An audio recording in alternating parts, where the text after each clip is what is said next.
esta cuestión del origen del hombre es realmente muy discutible, muy espinosa.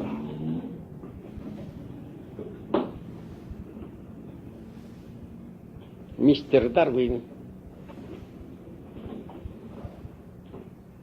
sentó ciertos principios en su obra que deben ser recordados por los mismísimos antropólogos materialistas. Dice Mr. Darwin que una especie que evoluciona positivamente en modo alguno podría descender de otra que evoluciona negativamente.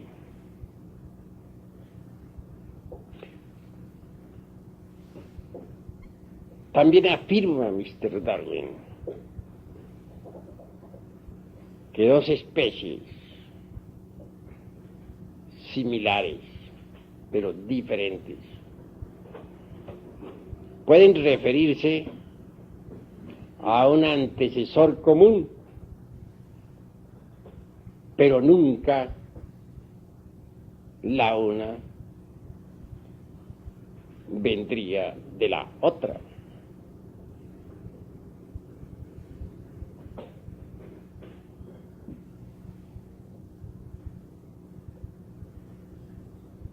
Así que conforme nosotros vamos avanzando en estas disquisiciones de la antropología científica, obviamente encontramos ciertas contradicciones en el materialismo.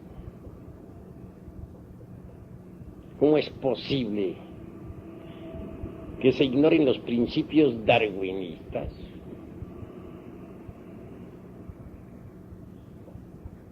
¿Cómo es posible que aún hoy en día haya quienes piensen que el hombre viene del mono?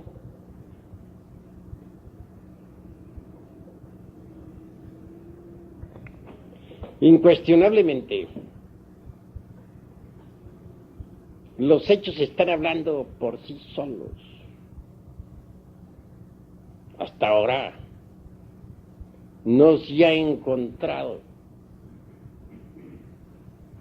jamás el famoso eslabón perdido.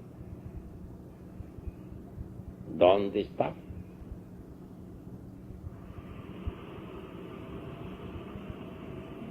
Mucho se ha hablado contra la existencia del padre de Manu, el Dian Choa. Pero son en realidad millones las personas en el mundo oriental y hasta en el occidental que aceptan al Dian Choa. Además es más lógica tal creencia que aquel hombre mono que Haeckel quisiera que existiese, pero que en realidad de verdad no pasó de ser más que una simple fantasía de su autor.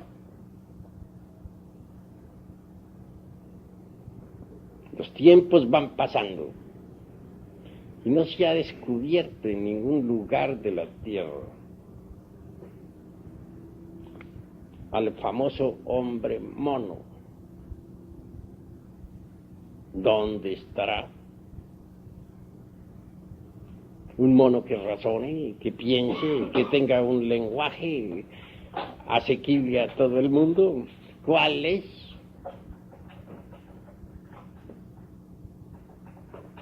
Incuestionablemente, esta clase de fantasías literarias no sirven en el fondo absolutamente para nada.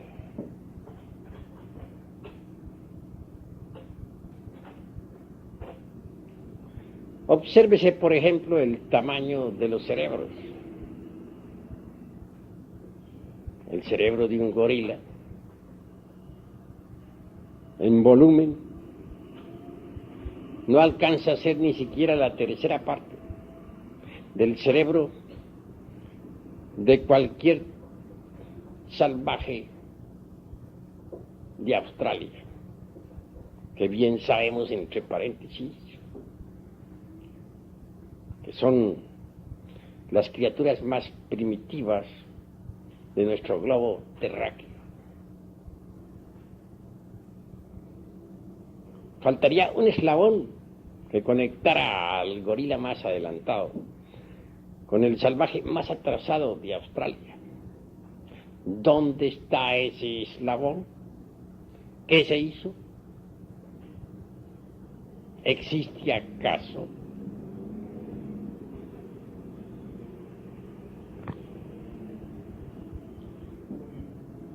Indubitablemente, en el continente Lemur, durante la era mesozoica, surgieron los primeros simios, mas ¿cuál sería su origen? La gnosis afirma en forma enfática que determinados grupos lemúricos humanos se mezclaron con algunas bestias subhumanas para originar las especies de los simios. Claro, Haeckel en modo alguno se opuso jamás al concepto de que los simios habían tenido su nacimiento en Australia. Digo, perdonen ustedes, en Lemuria. Aceptó siempre la realidad de ese continente. Pero reflexionemos un poco. ¿En dónde estaba ubicada la Lemuria? En el Océano Pacífico, eso es obvio. Cubría una extensa zona de ese mar. A través de 10.000 años de terremoto, se fue sumergiendo poco a poco entre las embravecidas olas del océano. Mas quedaron restos de Lemuria en la Oceanía, Australia, la isla de los Galápagos, la isla de Pascua, dispensen, etcétera. La Lemuria tuvo realidad, ocupó su lugar en un tiempo muy antiguo. Esto podrá molestar hoy en día a aquellos antropólogos materialistas, partidarios de la Pangea. Se han embotellado tanto esos señores en su dogmatismo sobre la Pangea, que ni remotamente aceptarían la posibilidad de la Lemuria.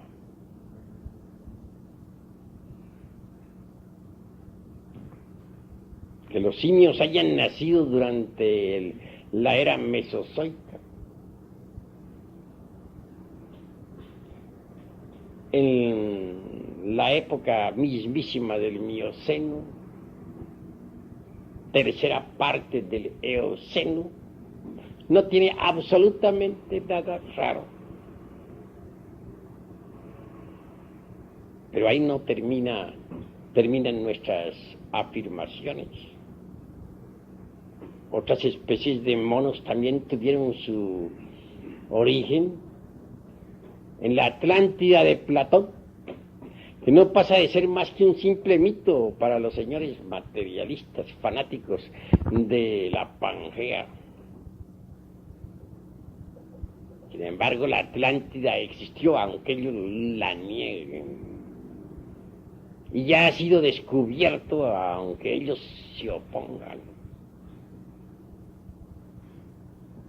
Cualquiera que haya estudiado el suelo marino sabe muy bien que entre la América y la Europa existe aún hoy en día una gran plataforma. Hace poco, precisamente, algunos científicos que descubrieran la Atlántida se propusieron explorarla desde España. Sin embargo, era la época del régimen de Franco y no les fue posible. La Atlántida no es, pues, lo que se cree, una leyenda fantástica. Tuvo realidad. El mapa del mundo en otro tiempo fue completamente diferente, distinto. Todo va cambiando. Aún la mismísima Pangea de los materialistas antropólogos tiene que haber sufrido de tremendos cambios. Pues bien sabemos nosotros que los continentes son flotantes. Ya don Mario Rosso de Luna lo ha explicado claramente. Y esto no debe sorprender a nadie. En eso sí están de acuerdo los fanáticos materialistas de la Pangea. No lo niegan, mas les falta muchísimo todavía como para conocer las causas o motivos de tales flotaciones continentales. Yo creo que si ellos se leyeran a don Mario Rosso de Luna, cosa que lo considero bastante imposible, completarían mejor sus informaciones. Si pensamos en nuestra Tierra como un huevo, las yemas serían los continentes, sosteniéndose sobre una clara. Y entre la yema y la clara no faltan naturalmente sustancias, líquidos, elementos que la ciencia materialista hoy por hoy desconoce.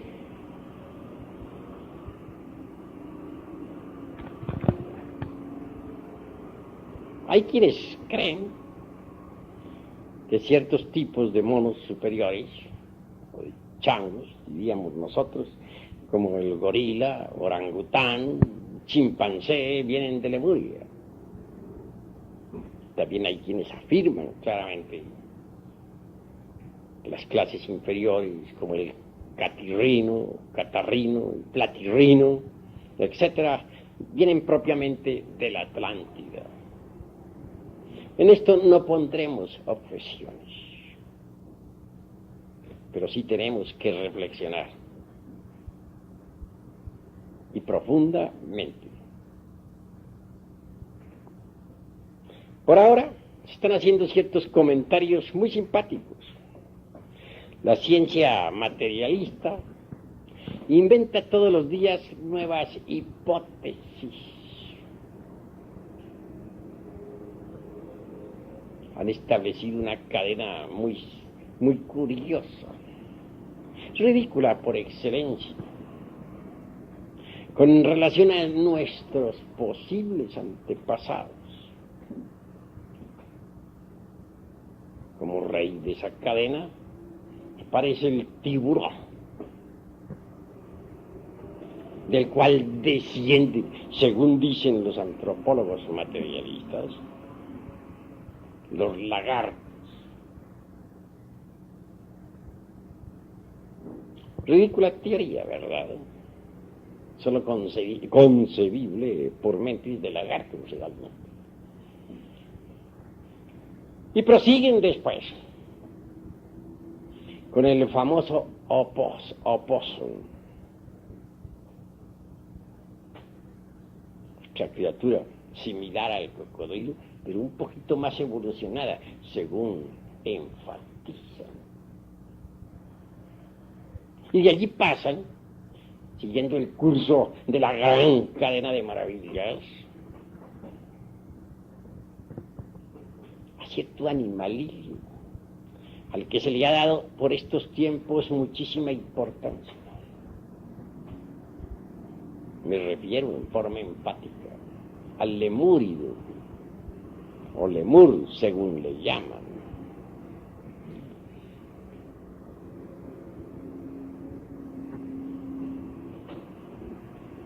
Le atribuyen una placenta discoidal, cuestión que es rechazada por los mismísimos zoólogos. Contradicciones tremendas encontramos en estos recovecos de la ciencia de la antropología materialista.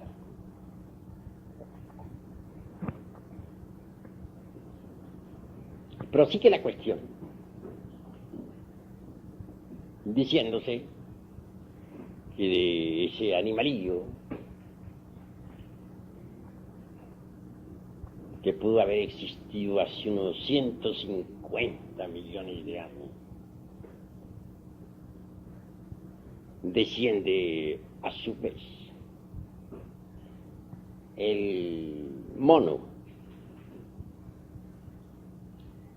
Y por último, el gorila. En esa cadena el gorila es nuestro inmediato antecesor, el antecesor del hombre.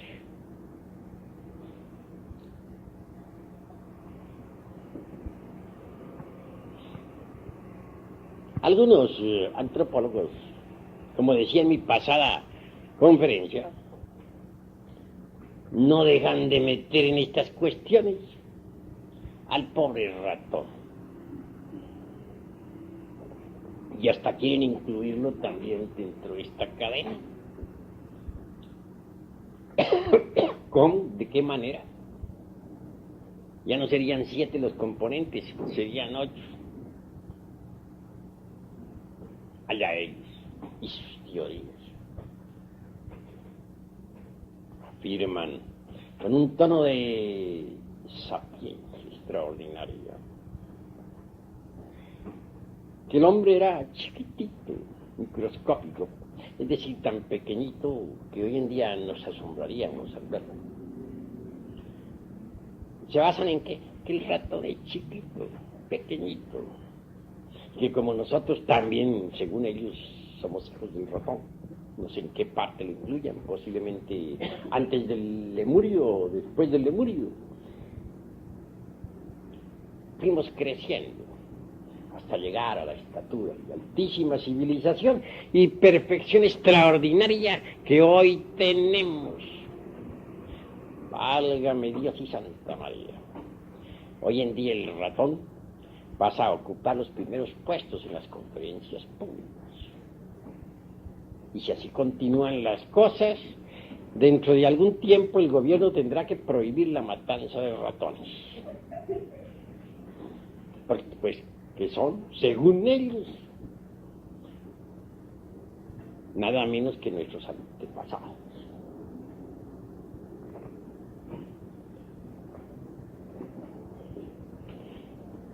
Pero, ¿dónde están los eslabones? ¿Cómo es posible que del tiburón, así porque sí, aparezca de la noche a la mañana o a través de unos cuantos siglos el lagarto?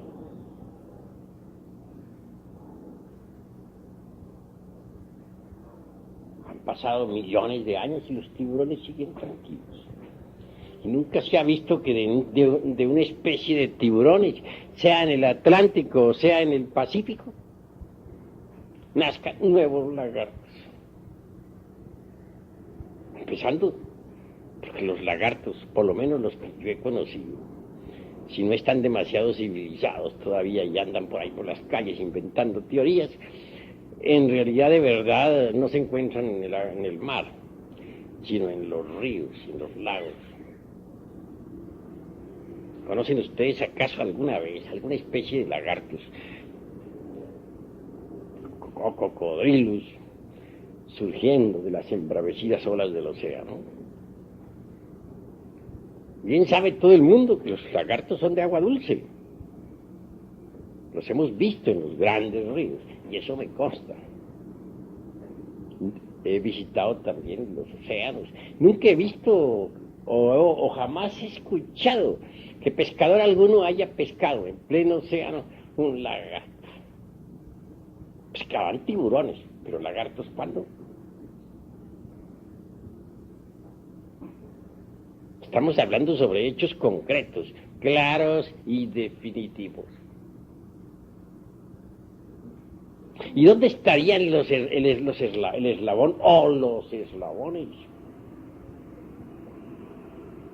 que conectaran al lagarto con el opossum?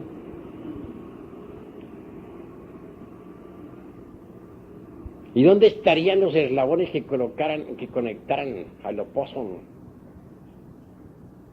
con ese animalillo lemúrico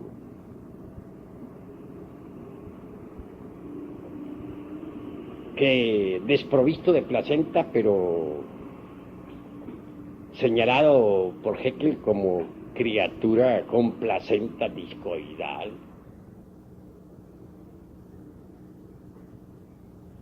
Prosiguiendo, ¿dónde estarían los eslabones que conectaran a tal criatura con el mono? Y por último, ¿dónde estarían los eslabones del mono con el gorila?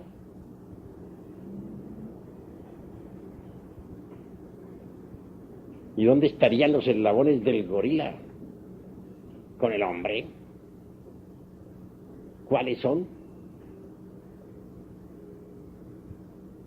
Estamos viendo, pues, hechos concretos. Faltan los eslabones. Hablar así porque sí resulta demasiado absurdo.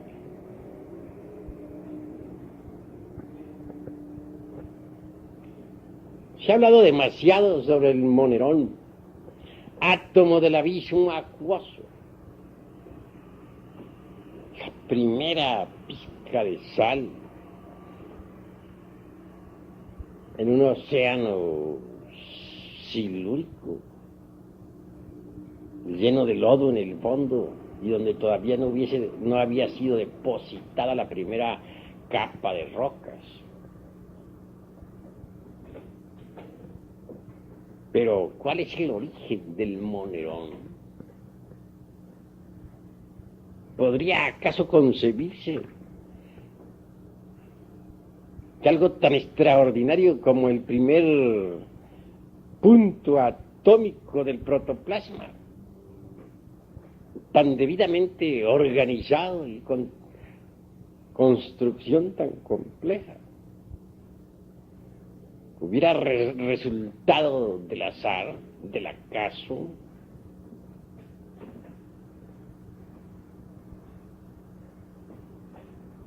Tengo entendido que al negarse en los principios inteligentes a la naturaleza, pierde todo sentido de organización el protoplasma.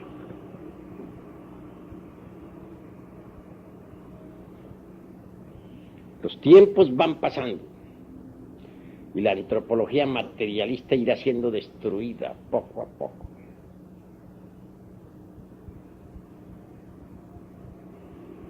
No han podido hasta ahora los antropólogos materialistas decir en qué fecha y cómo surgió el primer hombre.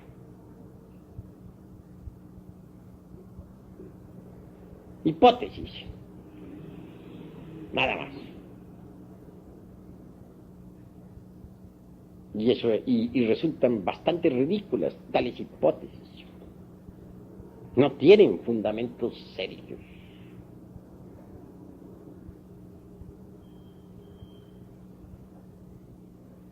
Mucho se apela en antropología materialista a la cuestión esa de la Australia.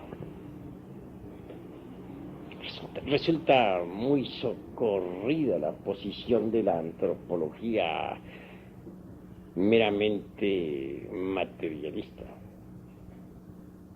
al decir que las tribus descendientes, las tribus existentes en Australia, descienden del mono. Científicamente esto cae por el suelo. Si se miden cerebros y se hacen confrontaciones. Cerebro de un gorila muy avanzado. Repito, no alcanza a ser ni la mitad en volumen al de un salvaje de Australia. Faltaría pues un eslabón entre el gorila más avanzado y un australiano salvaje. ¿Dónde está ese eslabón? Que nos lo presenten, que nos lo muestren. Aquí estamos todos para verlo. Afirmar así por afirmar, sin una base seria, pues resulta espantosamente ridículo. Decía en mi pasada plática que ellos, los señores del materialismo antropológico, afirman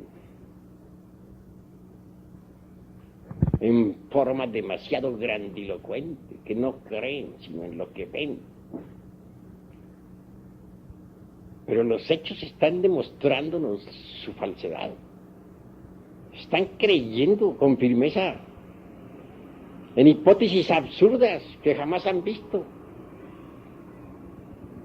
Eso de decir que nosotros en su origen venimos del tiburón, establecer luego una cadena de caprichos simplemente por parecidos fisionómicos que muestran en el fondo una superficialidad llevada al extremo. Si eso escriben, en verdad que es abusar demasiado de la inteligencia de los lectores. Si eso hablan, resultan en el fondo terriblemente cómicos y hasta absurdos.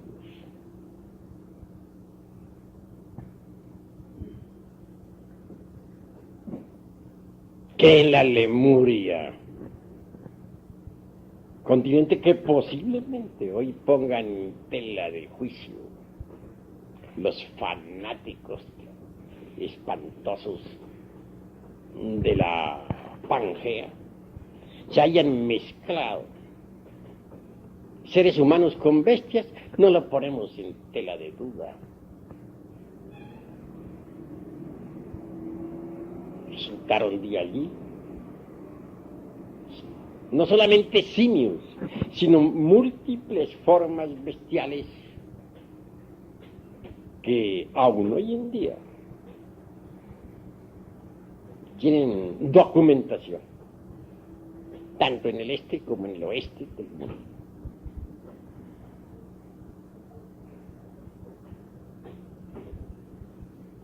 Citaremos como ejemplo ciertos extraños simios, lemures, que podrían servir naturalmente de mofa para los materialistas superficiales de esta época. Pero en verdad que uno debe afirmar con valor lo que es real. Me refiero a alguna especie que existió, que tan pronto se movía sobre manos y pies, como cualquier simio, como se erigía sobre sus dos pies. Rostros azules y también rojos. Productos del cruce de ciertos seres humanos con bestias subhumanas de aquella del Mioceno, especialmente de la época mesozoica.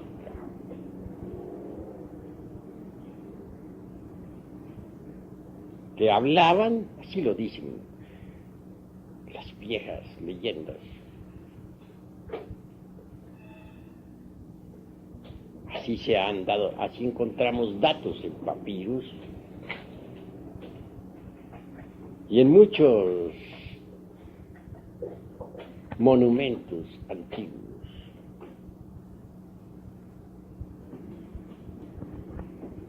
Sí, pues, fueron múltiples las formas simiescas que surgieran en el viejo continente Mo.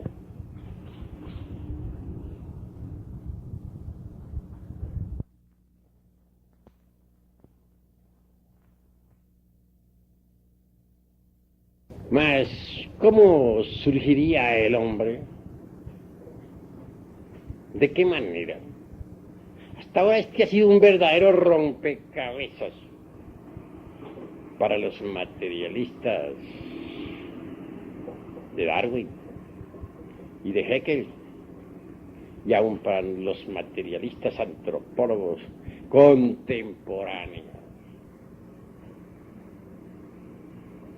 ¿Dónde podríamos nosotros hallar el origen del hombre?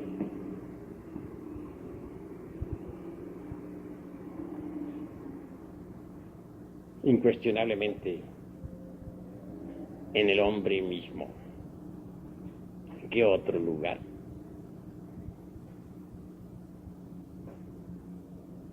Concretémonos ahora a Australia. ¿Qué es lo que dicen los antropólogos materialistas? Que las tribus australianas actuales tienen como ascendientes a los monos. Claro, no pueden probarlo, pero lo afirman. Lo creen, no lo han visto, pero lo creen. Aunque dicen que no pueden creer jamás cosas que no han visto. Por muchas transformaciones.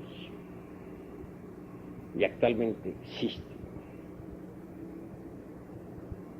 Habría que observar a tales tribus para darse una cuenta evidente de que se trata de mezcla de habitantes de antigua Lemuria con ciertas bestias de la naturaleza. Por ejemplo, hay lugares en Australia donde es tan abundante el pelo en el cuerpo de las personas que parece más bien piel de bestias. Eso da, naturalmente, una aparente base como para que los señores materialistas digan, sí, ahí son hijos de los antropóides. Nuestra teoría demostrada. Porque no, ellos, los antropólogos materialistas, son terriblemente superficiales. No tienen en verdad madurez en el entendimiento. Se trata de mentes en estado de decrepitud, degeneradas. Y eso es realmente lamentable.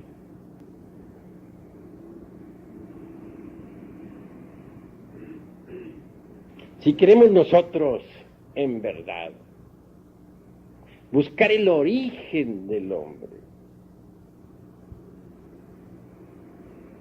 tenemos que conocer a fondo la ontogenia. No sería posible conocer la filogenia, excluyendo a la ontogenia.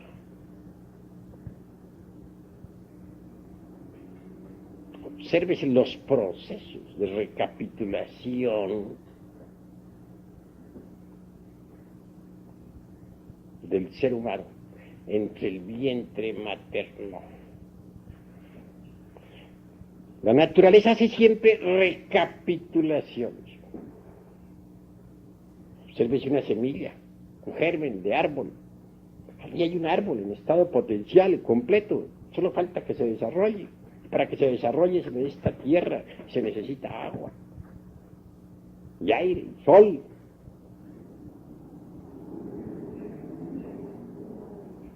La naturaleza recapitula todos los procesos del árbol que sirvió de padre, dijéramos, para el germen que se ha de desarrollar. O en otros términos diríamos, la naturaleza recapitula en ese germen que ha de desenvolverse. Los procesos por los cuales pasó toda la familia de ese árbol, toda esa especie de árboles. Y van desenvolviéndose lentamente. Va creciendo lo mismo que crecieron los otros árboles, o el árbol del cual se desprendió tal germen. Hay siempre un proceso de recapitulación hoja tras hoja hasta que el árbol por último da fruto y semilla también, para que los otros árboles que nazcan hagan siempre las mismas recapitulaciones. Observemos cómo recapitula la naturaleza en el cosmos todas sus maravillas.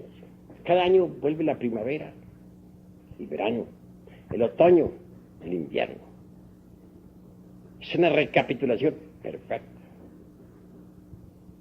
Así también, repito, en el vientre materno hay recapitulación correcta de toda la especie humana. Allí está en el vientre materno todas las fases por las cuales pasó el ser humano, desde sus más antiguos orígenes. En primer lugar, nadie podría negar que en el vientre el feto pasa por los 4 reinos de la naturaleza.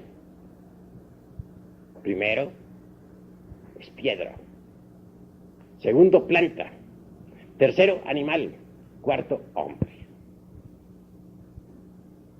Como piedra o como germen o corpúsculo, es inorgánico. Es el óvulo que se desprende del ovario y que va a unirse con la materia orgánica.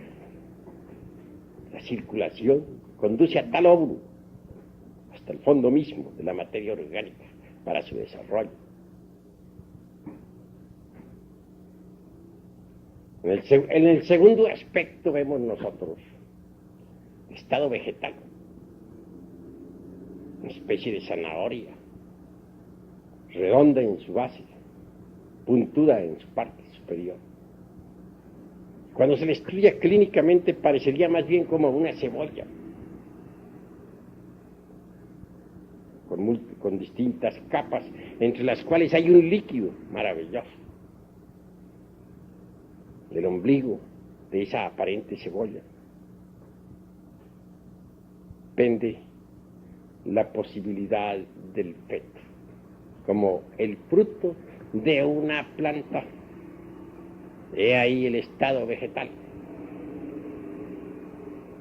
Más tarde aparece la forma animal.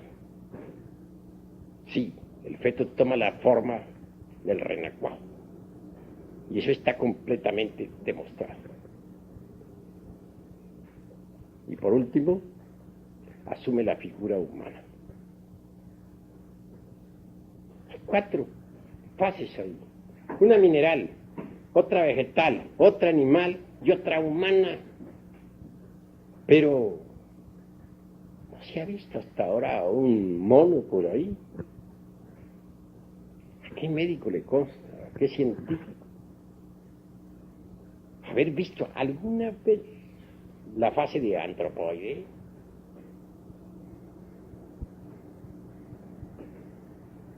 ¿Cuál es el doctor que ha visto que durante el proceso de recapitulación fetal alguna vez el feto tome la figura de un mono catarrino o platirrino, o de un orangután, o de un gorila?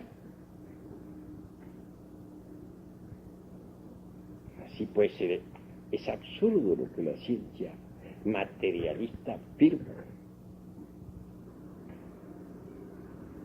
El origen del hombre hay que buscarlo en el vientre mismo de la mujer.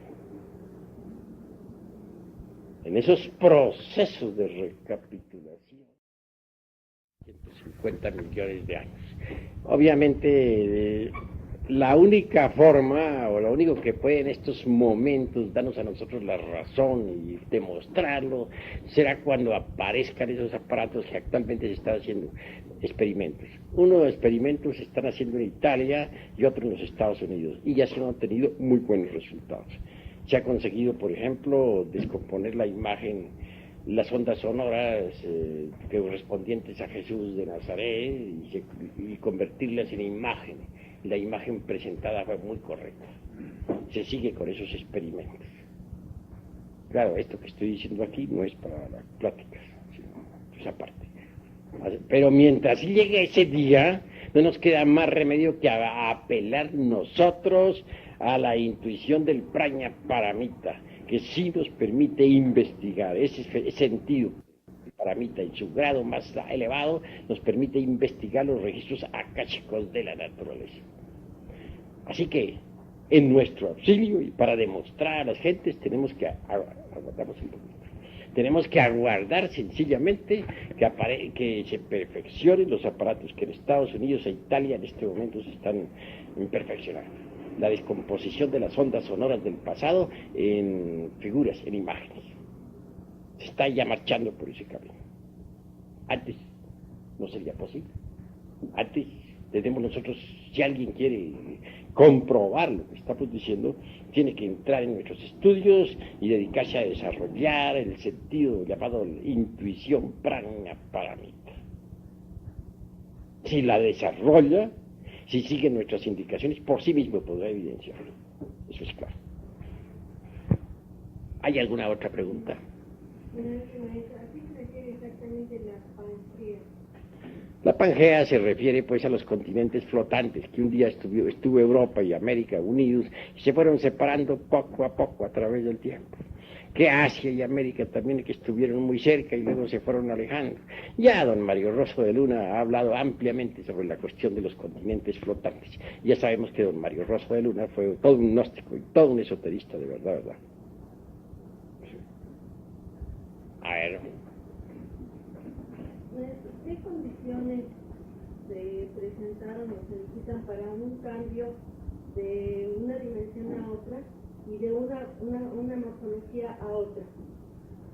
Pues es claro que conforme la morfología del planeta Tierra cambia la morfología también de las criaturas.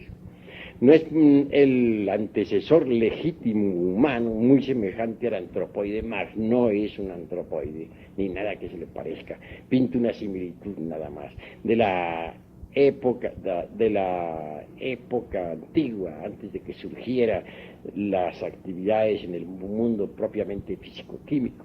Es decir, de la época aquella de la cuarta dimensión, cuando se desenvolvía la vida animal en esa cuarta coordenada, pues pasó por cierta metamorfosis, conforme la Tierra también pasó, y resultó de ahí el hombre protoplasmático de la época polar. Ese hombre protoplasmático, a su vez, conforme la Tierra fue pasando por sus metamorfosis, conforme la Tierra fue cambiando su morfología, también fue cambiando él su morfología. Vienen en nuestro auxilio en este momento las tribus de la Australia. Su morfología guarda mucha relación con aquella isla que parece más bien un continente. Se encuentran en un estado bastante lamentable, por cierto. ¿Hay algo más? Según la estudia materialista, los registros más lejanos que encuentran es del orden de 35.000 años. Los vestigios antropóides que pueden aplicarse al hombre. Nosotros la distancia que nos marca es de 350 millones de años. Ahora bien, esos 350 millones de años corresponden a un hombre o a la etapa de evolución del hombre por las diferentes condiciones. Bueno, hemos hablado de la época en que apareció el hombre. Ya como Hemos hablado de la tierra protoplasmática. Hemos hablado de la época en que el primer intento de hombre pasó por una transformación de su morfología, conforme la tierra también pasó por la misma transformación. De eso hemos hablado. Pero en cuanto a la afirmación que dices tú, de que los materialistas dicen que los datos que se tienen sobre el hombre, cuando mucho datan de unos 35.000 años, está un poco equivocado en tu concepto. Porque ellos aceptan, por ejemplo, para el Mioceno, tercera parte del Eoceno, edades que figuran entre los 15 y los 25 millones de años. Eso se ha aceptado oficialmente actualmente. De manera que ese concepto que tú tienes, más bien, resulta ahora extemporáneo. ¿Alguno otro tiene algo que decir? Maestro, cuando la esencia a través de la ley evolutiva pasa del estado de animal al estado de hombre, ¿tiene una existencia animal específica o no? Repite la pregunta, a ver. Cuando la esencia, por la ley evolutiva, pasa del estado de animal al estado de hombre, ¿tiene una especie animal específica o no? Pues hay distintas líneas por donde se puede ingresar al estado humano. Eso es obvio, no es una especie definida. Claro está que no. Hay distintas líneas por donde se ingresa al estado humano. Ahora hay que tener en cuenta también, y eso lo trataremos después en próximas pláticas, que no solamente existe la evolución, existe también la involución. Al final de cada subraza, de cualquier raza, hay involución. Y al final mismo de toda raza hay involución. Eso es obvio, pero sobre eso nos ocuparemos más tarde. ¿Alguna otra pregunta? Sí. Maestro, usted habló de la cuarta, quinta y sexta dimensión. Hasta donde tengo entendido, a medida, entre más alta está la dimensión, más sutileza de la materia hay, ¿verdad? Así o sea, es. La quinta es más sutil que la cuarta, la sexta que la quinta. Así es. Entonces, ¿por qué razón están ubicados estos reinos en forma inversa? En la cuarta el animal, en la quinta el vegetal, en la sexta el mineral, que es el más denso. Porque ahora concretando, porque esto no lo vamos a grabar para conferencia, puesto que los señores materialistas tenemos que hablarle en forma diferente. No lo vamos a concretar para el libro, aclaro, sino aquí entre nosotros diré lo siguiente. En el mundo de la mente, naturalmente se desarrolló la primera ronda de evolución. Lo primero que surgió allí fue el reino mineral. En el mundo astral surgió el reino vegetal. En el mundo etérico surgió el reino animal. Y en el mundo físico ya apareció el hombre sobre el casquete polar del norte. La primera raza, la raza protoplasmática. Después vinieron los hiperbóreos, después los lemures, después los atlantes y después los arios, todos nosotros. Ese es el orden. Claro que cuando uno está estudiando esas cuestiones en los mundos internos, pues ve las cosas en cierta forma que muy distinto y tiene que saberlo entender. Por ejemplo, es claro que las mónadas del reino mineral, durante la primera ronda, pues tienen figura humana. Y entonces uno tiene la tendencia a pensar que todos eran humanos ahí. Pero no, se trata de los elementales, sencillamente, del reino mineral. Se necesita muy buena capacidad de penetración con la intuición prajna paramita para ver el auténtico reino mineral, dejando a un lado sus mónadas. Lo mismo sucede con el asunto del vegetal en la segunda ronda, en el mundo astral. Uno ve elementales, personas muy inteligentes, millones de personas, pues son los elementales. Pero uno con la intuición prajna paramita concentra un poco mejor su atención y puede ver sencillamente que el reino vegetal es una cosa y otra muy distinta, las mónadas. Desciende uno a la tercera ronda, ve uno también puras criaturas bellísimas, inteligentes, comprensivas, que van, que vienen. Uno piensa que son hombres de la tercera ronda. No hay tal, son los elementales. Y si se observa con más cuidado los cuerpos de esos elementales, se verá que tienen distintas formas animalescas que hoy en día, en esta cuarta ronda, ya no se ven. Formas animalescas diferentes. Y por último, ya al final es cuando ve uno surgir una especie de, una criatura semejante, en realidad de verdad, al simio, pero no es un simio. Es similar, tiene cierto parecido, tiene algo que se asemeja al antropoide, pero no es antropoide. Claro, esa criatura, a su vez, al sufrir la Tierra un cambio, una transformación, al alterarse la metamorfosis de la Tierra, se altera también esa forma antropoide y aparece el primer hombre, la primera raza humana viviendo ya en el continente polar, que otrora estaba situado en la zona ecuatorial. Y luego vienen las sucesivas transformaciones de la Tierra, o metamorfosis de la Tierra, que dan origen también a cambios en la raza humana, en la época hiperbórea, en la época lemúrica, Atlante y hasta nuestros días. Si se observa, cada raza humana está exactamente de acuerdo con el ambiente en que se desarrolla y desenvuelve. ¿Ese proceso evolutivo ocurrió o aún sigue ocurriendo? Pues todavía sigue ocurriendo. En la quinta ronda, en la sexta raza, habrá otro cambio de la morfología de la Tierra. Como secuencia o corolario traerá otro cambio en la raza humana. La sexta raza será muy distinta a la nuestra. Y la séptima también será completamente diferente a la nuestra. Es decir, la morfología de la Tierra y de las razas marchan en forma paralela. Eso es obvio. ¿Qué relación hay ahora entre, por ejemplo, los elementales que están en el reino mineral de esta tercera dimensión y este proceso que estamos? Bueno, los elementales que ahora están pasando por su estado de elementales en el mundo mineral, pues siguen ahí. Un día pasarán a ser vegetales, otro día pasarán a ser animales y al fin llegarán a ser humanos. Lo que sí veo son graves errores en parte de algunos. Hay quienes al ver, por ejemplo, las figuras humanas de las épocas, de las rondas precedentes, piensan sencillamente que esos eran hombres que iban descendiendo poco a poco, etc. Pero realmente nosotros tenemos que comprender que la mónada toma la figura humana siempre. Y no hay que confundir a la mónada con el hombre. El hombre es algo que tiene que autocrearse. Todavía no existe realmente el hombre. Hay unos cuantos hombres, los demás son animales intelectuales. Aún hoy en día. Esa es la cruda realidad de los seres. Habla. El hombre viene de las dimensiones.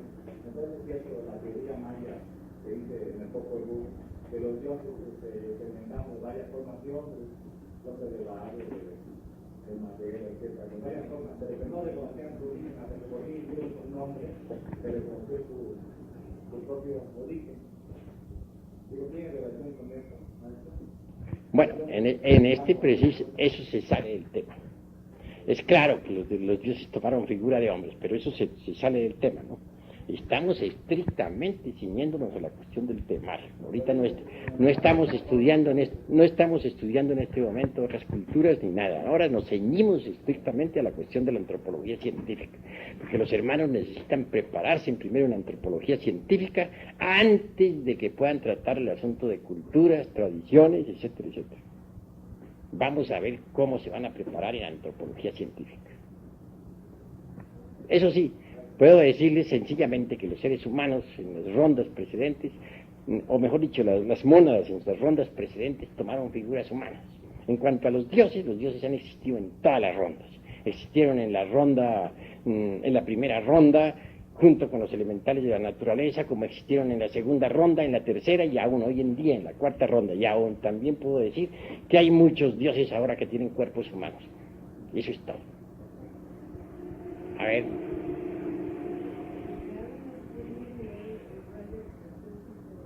¿Cómo? Bueno, ahora no estamos en rayo de creación. Háblame de antropología científica. A ver, otro ya. Tengo entendido que en la ciencia de los hombres, o sea, la ciencia materialista, ellos dicen que el hombre es primero mineral, después el hombre es su formación, nosotros al formarnos, usted hizo relación de eso, es que el hombre realmente al formarnos se forma primero como mineral, después como vegetal, después como animal y después pasa a humanoide en su formación, en el momento en que el feto se forma, maestro. ¿Es así? Pues tal como lo hemos planteado, ellos tienen que reconocerlo porque así es.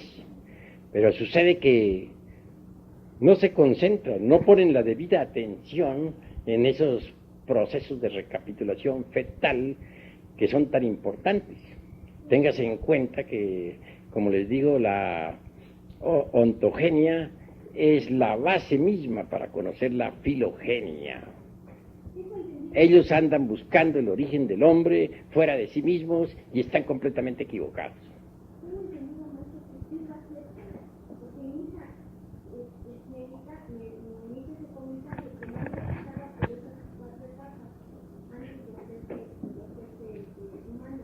No lo aceptan. Aceptan perfectamente que pase por esas 4 etapas en el vientre materno, pero no son capaces de profundizar en la ontogenia, como es debido. Porque si de verdad aceptaran la ontogenia como es debido, no andarían buscando changos para saber de dónde nace uno, ni andarían asentando teorías tan absurdas como esa de en que se dice que venimos del ratón, o que de perdida venimos del mandril. Con esas afirmaciones se están demostrando hasta la saciedad de que verdaderamente no han profundizado en la ontogenia. No sería posible, repito, conocer la filogenia si no ahondamos en los misterios de la ontogenia. Eso es lo que les está pasando a ellos, a los científicos materialistas. Ahora bien, si aceptaran de verdad la cuestión de que hemos pasado por los 4 reinos, deberían ahondar más en ese asunto. Tendrían que no negarle a los 4 reinos sus mónadas. Sin las mónadas no sería posible, en realidad, de verdad, entender los procesos evolutivos de los 4 reinos de la naturaleza, ni el paso de cada uno de nosotros a través de los 4 reinos. Así pues, ellos no saben de esas cosas. Ellos están únicamente buscando pruebas por otro lado. Quieren que descendamos del tiburón, quieren al hermano ratón. Ellos ahora ponen al ratón como primer señor de la casa. En todas partes se están buscando pruebas y realmente no han hecho sino fracasar, lamentablemente. Que ahonden en la ontogenia para que conozcan la filogenia, que busquen el origen del hombre dentro del hombre mismo, que no anden buscando el origen del hombre fuera del hombre, porque eso es absurdo. Y ellos andan buscando el origen del hombre fuera del hombre, eso es absurdo, en un 100%. A ver. Usted indicaba de que la tesis gnóstica es de que el hombre, el origen del hombre proviene del mono, de una unión de relación entre hombres y bestias, cierta clase de bestias. ¿Esas bestias existen hoy en día? Lo que he dicho es que los monos sean los descendientes de Lemuria, como orangutanes, gorilas, chimpancés, o los descendientes de Atlántida, como los catirrinos y platirrinos, etcétera, tienen un antecesor que es el hombre y la bestia. Porque ciertas tribus lemúricas se mezclaron con bestias y de ahí resultaron determinados tipos de simios. Lo mismo sucedió al final de la Atlántida. De manera que hay bestias que son, hay simios que vienen de Lemuria y hay otros que vienen de final de Atlántida. Algunos simios vienen del Mioceno y de la mismísima época mesozoica. Y hay otros simios que vienen del final de la Atlántida. Esa es la cruda realidad de los hechos. Maestro, una pregunta que le hizo, se refería al origen del hombre y usted hablaba de 350 millones de años aproximadamente, pero yo creo que más que todo debemos tratar de precisar la diferencia. Y que en realidad de verdad, si quieren que les especifique, con mucho gusto les especifico. Obviamente que hay que distinguir entre el hombre, hombre, y el animal intelectual. Eso es obvio. Hombre, hombre son los de la época, las tres primeras razas. Animal intelectual. ¿Cómo nació el animal intelectual? Fue de la mezcla de algunos hombres que degeneraron durante la época del Mioceno, o sea, tercera parte del Eoceno. Se mezclaron con bestias de la naturaleza. De ahí nacieron determinados monstruos, como ya les dije, ciertos simios de cuatro que se sostenían sobre las palmas de las manos y los pies, con rostros azules, otros con rostros rojos, y que hablaban, que de pronto se erguían sobre sus dos pies, gigantescos, horripilantes, e innumerables bestias de toda clase. Obviamente que de algunas de esas bestias humanas salió lo que se llama en realidad de verdad el animal intelectual que hoy en día todavía existe. De manera que en nombre de la verdad tengo que decirle que ustedes vienen de esa mezcla. Son animales intelectuales. Será un poco duro para ustedes, pero es la verdad. Distínguase entre los animales intelectuales y los hombres. Los hombres son de la primera, segunda y tercera raza. De finales de la tercera raza para acá son puros animales intelectuales. Mezcla de hombres que se degeneraron con bestias de la naturaleza. De ahí surgieron los animales intelectuales.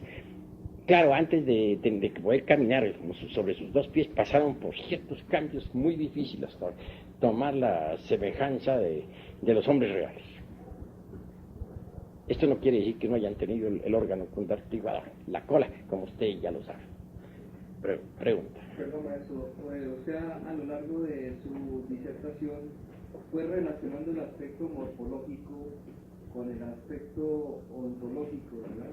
Podríamos decir que esa es la metodología de la antropología gnóstica, apelar, digamos, al aspecto físico o cambio de la forma, y aparte de eso, el estudio de la esencia, ¿no?, de la mónada. Mira, voy a decirte, la cruda realidad de los hechos es que si tú no estudias la ontología, la morfología, no podrías entender esto, ¿no?, a fondo, ¿no? Obviamente que dentro del vientre materno, es decir, de la ontogenia, puedes descubrir las huellas del ser humano, por dónde ha pasado, cuáles son sus fases, sus cambios, su morfología, etcétera, etcétera, etcétera. Y es relacionado exactamente a la ontogenia con la filogenia. He hecho pasar por la mente de ustedes, ¿no?, todos los procesos de la filogenia a través de la ontogenia. Y llego a la conclusión de que si queremos conocer la historia del hombre realmente, los procesos evolutivos por los que hemos pasado, necesitamos forzosamente ir al vientre materno. Ahí vemos en la ontogenia todo el proceso histórico de la filogenia. Esa es la cruda realidad de los hechos. Que hayamos sido piedra, exacto, que hayamos sido planta, que hayamos sido animal, correcto. Pero obviamente no sería posible el movimiento de la filogenia si no existieran las mónadas. Son las mónadas precisamente del reino mineral que pugnan, luchan por llegar un día al vegetal. Son las mónadas vegetales que un día luchan por llegar al animal. Son las mismas mónadas del reino animal las que un día originan el primer espécimen de hombre, que mediante un cambio morfológico de acuerdo con la tierra hace que aparezca realmente el hombre primitivo, el hombre real. Claro. Al llegar a esto de hombre primitivo, hombre real, pues estoy hablando en una forma simbólica, pero bueno, me estoy refiriendo a la figura humana, porque ya sabemos que para poder fabricar al hombre, pues hay que trabajar mucho dentro de sí mismo. Pero no me estoy deteniendo en esos análisis ahora, porque quedarían ustedes confundidos. ¿Hay alguna otra pregunta? A ver, habla. La primera, con respecto al nuevo dato que dio o aclaró, respecto a que nosotros venimos finalmente de una mezcla con animales en la raza anterior, que nosotros tomamos unas formas animalescas y nos fuimos parando Yo hay una pregunta, maestro. Todos estos cuerpos que se dejaron, se perdieron, se encerraron, ¿no serán los que está tomando la antropología materialista para dar por sentada la tesis de la aparición del hombre? Realmente que no, porque la antropología materialista está poniéndonos una cadena absurda. Tiburón, primero que todo, lagarto segundo, opossum tercero, luego el animalillo lemur, y con posibilidades del ratón, que ya como les dije pasó a ocupar un puesto muy elevado, y luego sigue el mono, y por último el gorila, y del gorila a la... ahí la cadenita. Una cadenita absurda porque faltan los eslabones. ¿Dónde están? Ellos ligan en una forma mecánica todo esto, no solamente desde el tiburón, sino desde mucho antes, es más, desde la célula esta que el maestro ha citado en la profundidad de los mares, y más atrás de la aparición misma del planeta, que es la pregunta que se hace 8 días, sobre el escenario. Cuando el maestro dice, bueno, en la cuarta ronda, cosa que vamos a explicar cuando vamos a presentar, aparece el hombre o la figura humana, ya aparece físicamente, aparece sobre el planeta, sobre la raza polar, en ese momento estaba sobre el meridiano y sobre el Ecuador. En ese entonces, cómo la antropología necesita, si quiere, y es necesario para nosotros estudiar también una claridad como la hemos tenido en lo que ya ha dicho el maestro, una claridad también respecto a la aparición del planeta. O sea, a través de una lógica poder demostrarles que lo que ellos exponen, cómo apareció el planeta a través de la nebulosa, que se fue condensando y aparece con el planeta con sus mares, y ahí va a salir la célula esta que se va a salir en algas, y de las algas del tiburón, así dirían. Correcto, estoy de acuerdo con eso. Pero si nosotros hiciéramos una mezcla de todo eso ahora, si mezcláramos nosotros en este momento las cuestiones de la cosmogénesis con la antropología, en estos instantes, en primer lugar, no nos alcanzaría toda la noche. Nos echaríamos aquí por lo menos unos 6 meses. Tendrían que traernos el desayuno por debajo de la puerta. No, esto no concluiría jamás. Vamos a ir desarrollando el tema por orden. Incuestionablemente habrá necesidad de ir desglosándolo, eso que tú afirmas, pero lo vamos haciendo con una didáctica, poco a poco, porque entre paréntesis estamos queriendo dar forma a un libro.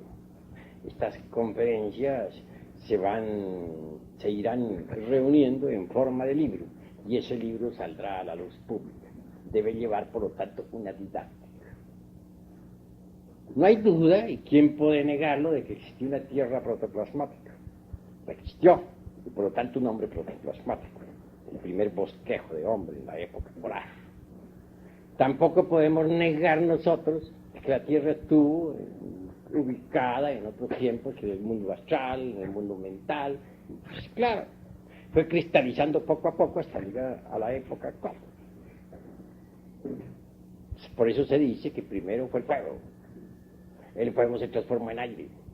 Fuego, cuando la tierra fue mental.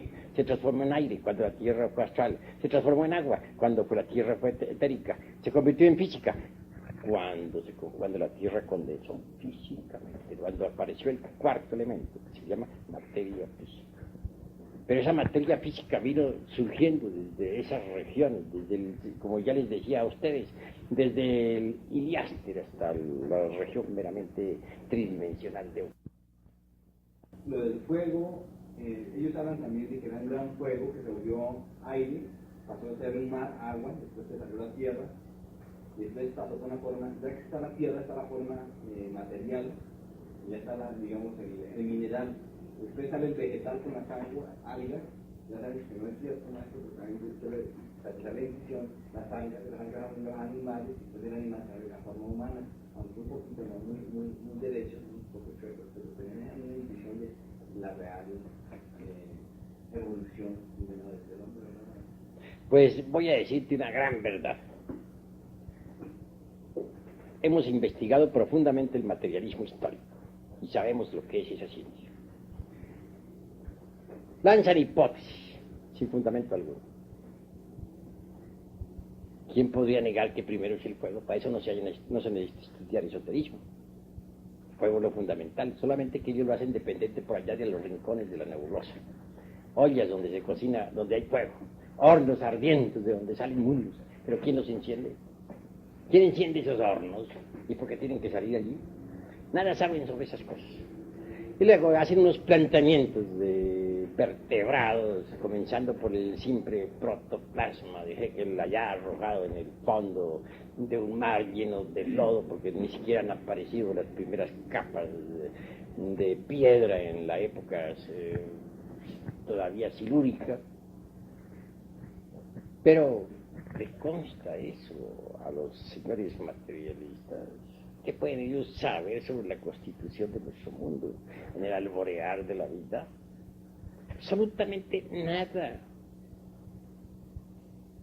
No podríamos negar que hemos pasado por las fases de piedra, planta y animal y hombre. Correcto, pero ¿dónde, cuándo y cómo? ¿Saben ellos acaso algo sobre las dimensiones superiores de la naturaleza y del cosmos? Mientras ellos estén negando la posibilidad de una cuarta dimensión, y de una quinta, y de una sexta, y de una séptima, no podrán saber nada sobre el origen de la vida. Imposible, puesto que en realidad de verdad toda evolución comienza incuestionablemente desde la primera ronda, y viene a cristalizar físicamente aquí en el mundo físico, después de ya la mitad del camino. Digo a la mitad del camino porque en la cuarta ronda es la mitad del camino, en la quinta todo vuelve a ser etérico, en la sexta vuelve a ser astral, en la séptima vuelve a ser mental.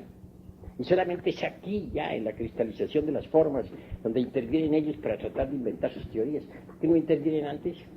¿Por qué no investigan en la vida desde el alborear mismo de la existencia? Por lo tanto, ellos marchan por el camino del error. La primera raza, decimos nosotros, hombre auténtico. Eran figuras humanas, pero realmente en el fondo eran animales intelectuales todavía.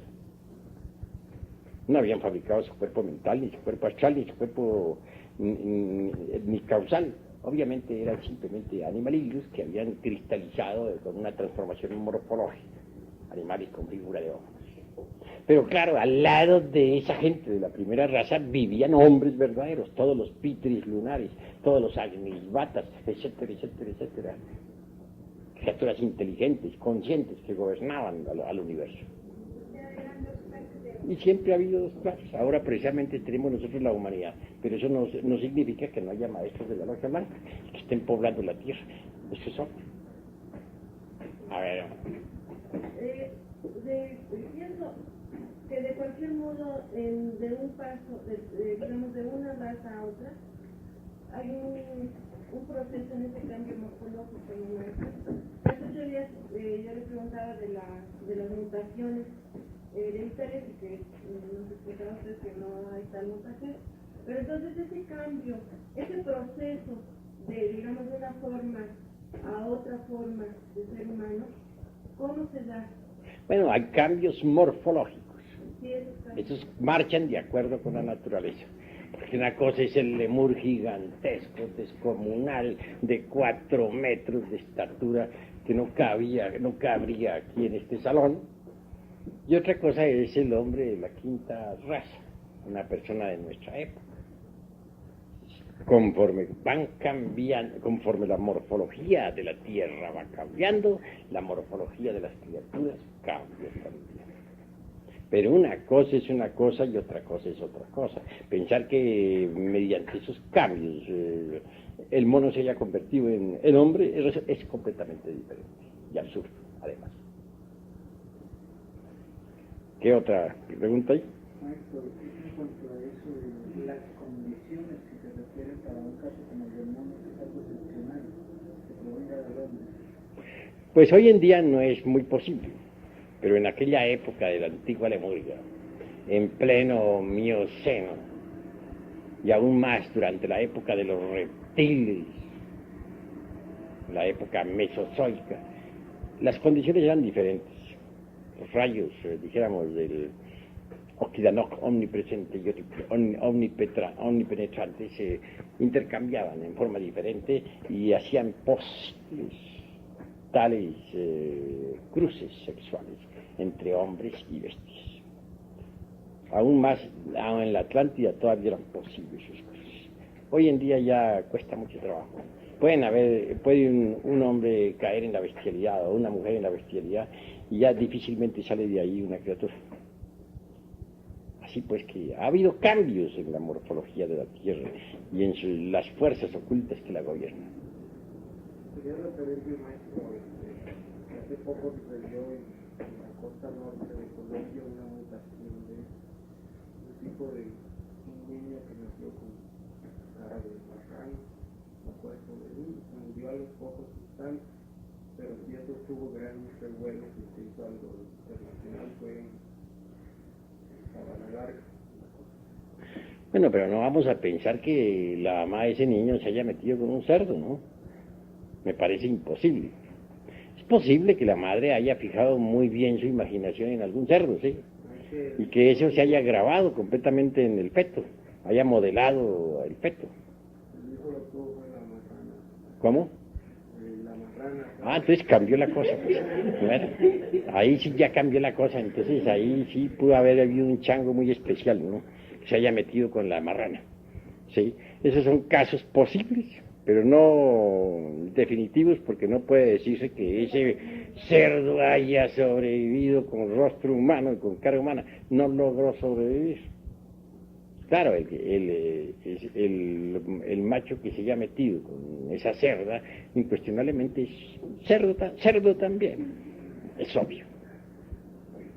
Bueno, a ver. ¿Cómo podríamos definir la antropología gnóstica? Bueno, es una antropología por oposición diferente a la materialista, ¿no?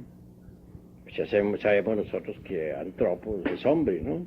Tropos, hombre, y antropología, pues, el origen, historia del hombre, ¿no?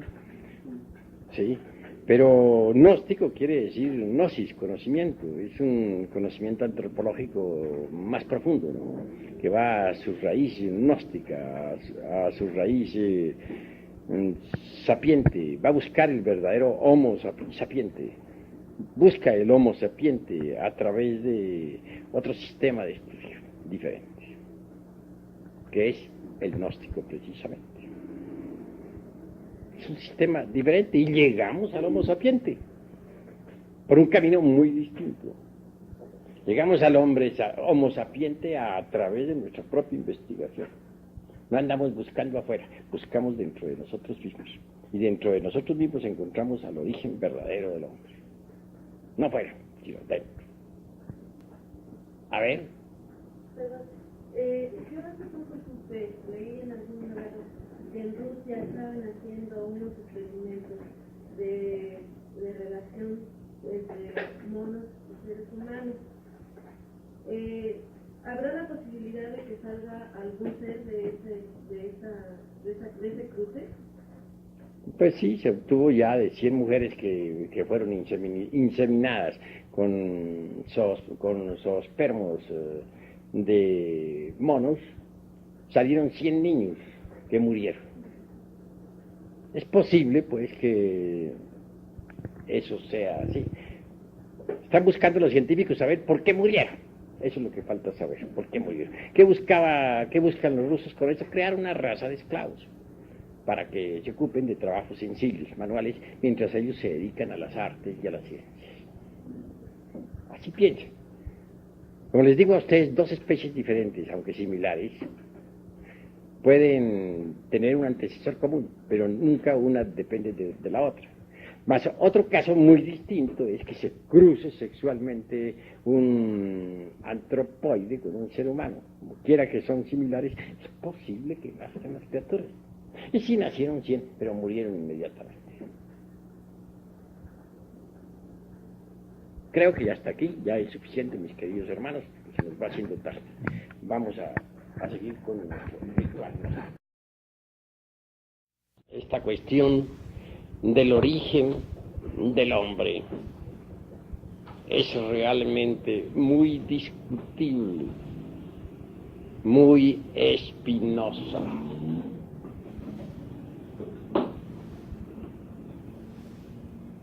Mr. Darwin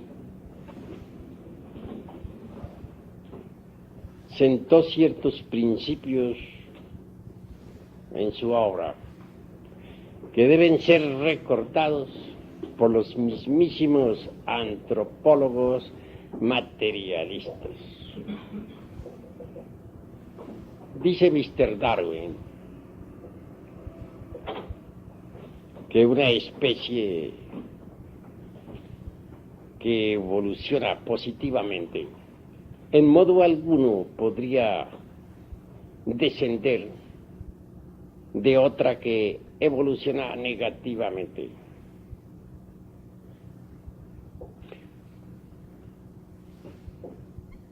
También afirma Mr. Darwin que dos especies similares, pero diferentes,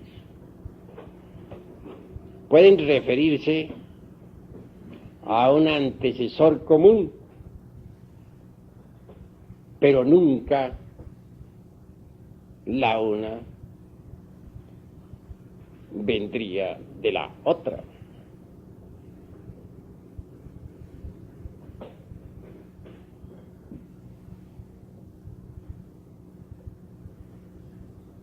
Así que conforme nosotros vamos avanzando en estas disquisiciones de la antropología científica, obviamente encontramos ciertas contradicciones en el materialismo.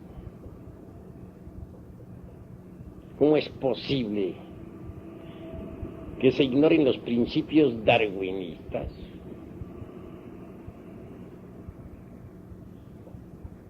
¿Cómo es posible que aún hoy en día haya quienes piensen que el hombre viene del mono?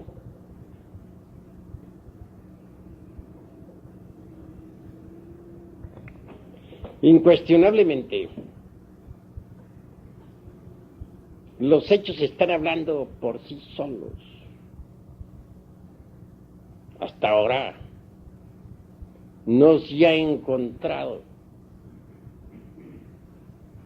jamás el famoso eslabón perdido.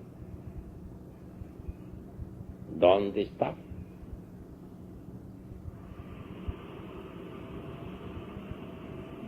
Mucho se ha hablado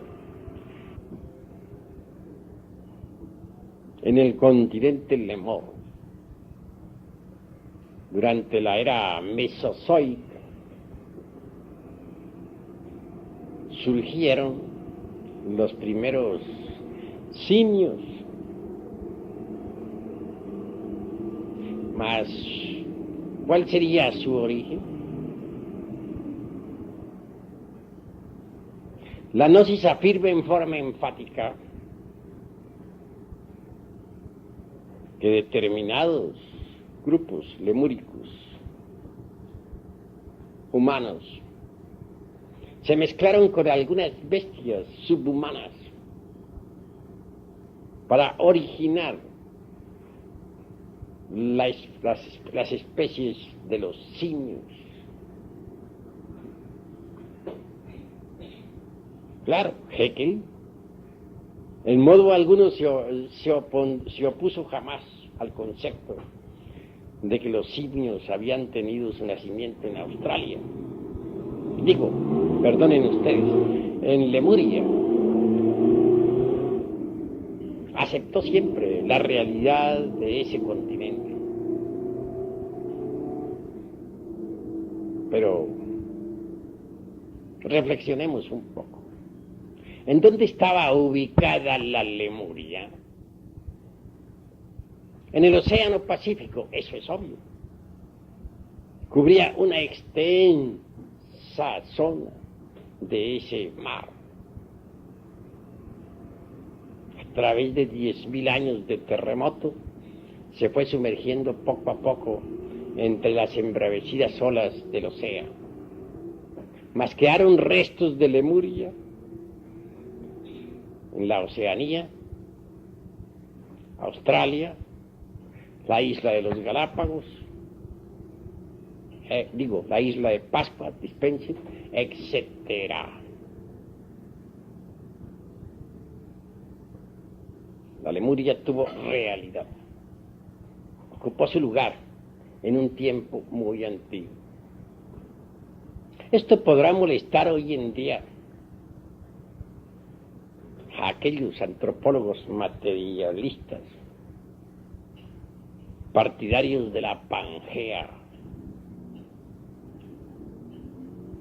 Se han embotellado tanto esos señores en su dogmatismo sobre la Pangea, que ni remotamente aceptarían la posibilidad de la Lemuria.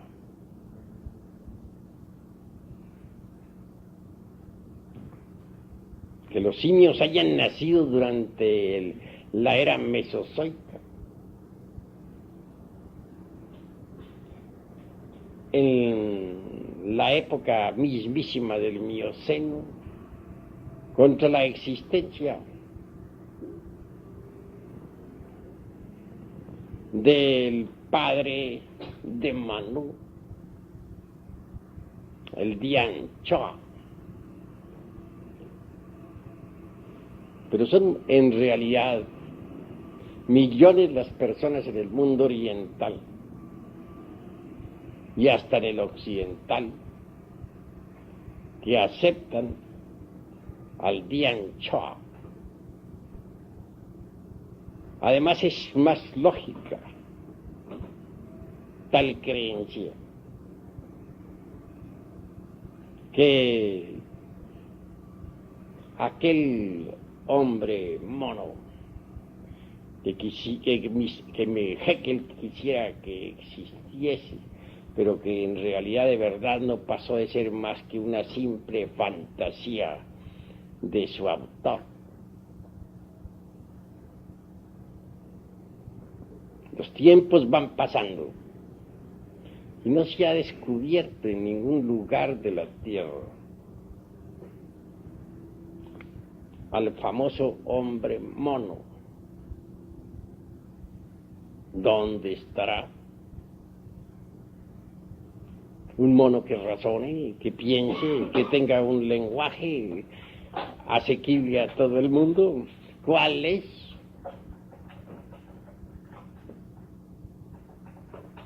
Incuestionablemente, esta clase de fantasías literarias no sirven en el fondo absolutamente para nada.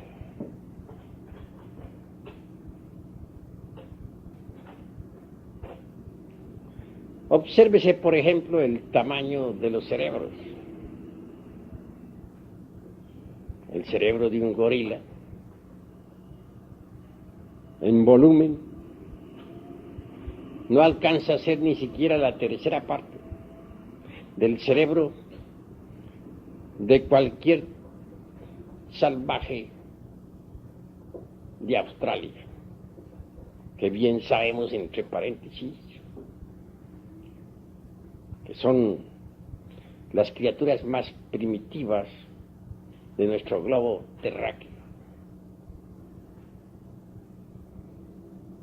Faltaría un eslabón que conectara al gorila más adelantado con el salvaje más atrasado de Australia.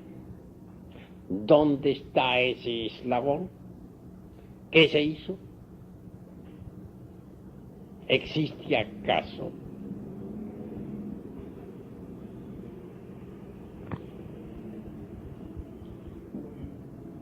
Indubitablemente, líquidos, elementos que la ciencia materialista hoy por hoy desconoce.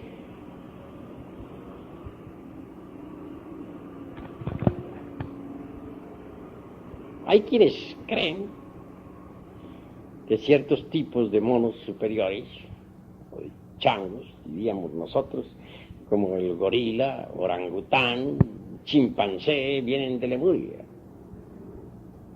También hay quienes afirman claramente que las clases inferiores, como el catirrino, catarrino, el platirrino, etcétera, vienen propiamente de la Atlántida. En esto no pondremos objeciones, pero sí tenemos que reflexionar, y profundamente, Por ahora se están haciendo ciertos comentarios muy simpáticos. La ciencia materialista inventa todos los días nuevas hipótesis. Han establecido una cadena muy curiosa, ridícula por excelencia, con relación a nuestros posibles antepasados. Como rey de esa cadena aparece el tiburón, del cual descienden, según dicen los antropólogos materialistas, los lagartos. Ridícula teoría, ¿verdad? Solo concebible por mentes de lagartos realmente. Y prosiguen después con el famoso opossum. Otra criatura similar al cocodrilo, pero un poquito más evolucionada, según enfatizan. Y de allí pasan, siguiendo el curso de la gran cadena de maravillas, a cierto animalismo, al que se le ha dado por estos tiempos muchísima importancia. Me refiero en forma empática al lemúrido, o lemur, según le llaman.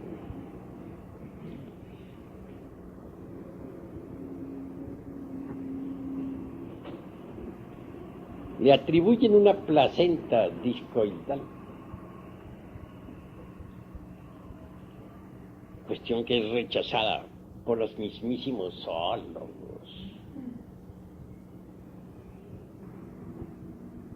Tercera parte del Eoceno no tiene absolutamente nada raro. Pero ahí no terminan nuestras afirmaciones. Otras especies de monos también tuvieron su origen en la Atlántida de Platón, que no pasa de ser más que un simple mito para los señores materialistas fanáticos de la Pangea. Sin embargo, la Atlántida existió, aunque ellos la nieguen. Y ya ha sido descubierto, aunque ellos se opongan.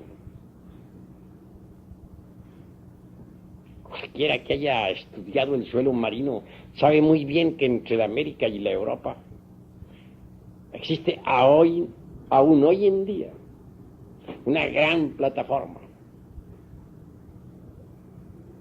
Hace poco, precisamente, algunos científicos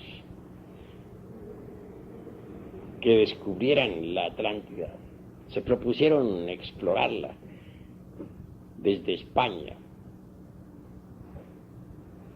Sin embargo, era la época del régimen de Franco y no les fue posible. La Atlántida no es, pues, lo que se cree, una leyenda fantástica. Tuvo realidad. El mapa del mundo en otro tiempo fue completamente diferente, distinto. Todo va cambiando. Aún la mismísima Pangea de los materialistas antropólogos tiene que haber sufrido de tremendos cambios. Pues bien sabemos nosotros que los continentes son flotantes. Ya don Mario Rosso de Luna lo ha explicado claramente. Y esto no debe sorprender a nadie. En eso sí están de acuerdo los fanáticos materialistas de la Pangea. No lo niegan, mas les falta muchísimo todavía como para conocer las causas o motivos de tales flotaciones continentales. Yo creo que si ellos se leyeran a don Mario Rosso de Luna, cosa que lo considero bastante imposible, completarían mejor sus informaciones. pensamos en nuestra tierra como un huevo, la yema serían los continentes, sosteniéndose sobre una clara. Y entre la yema y la clara no faltan naturalmente sustancias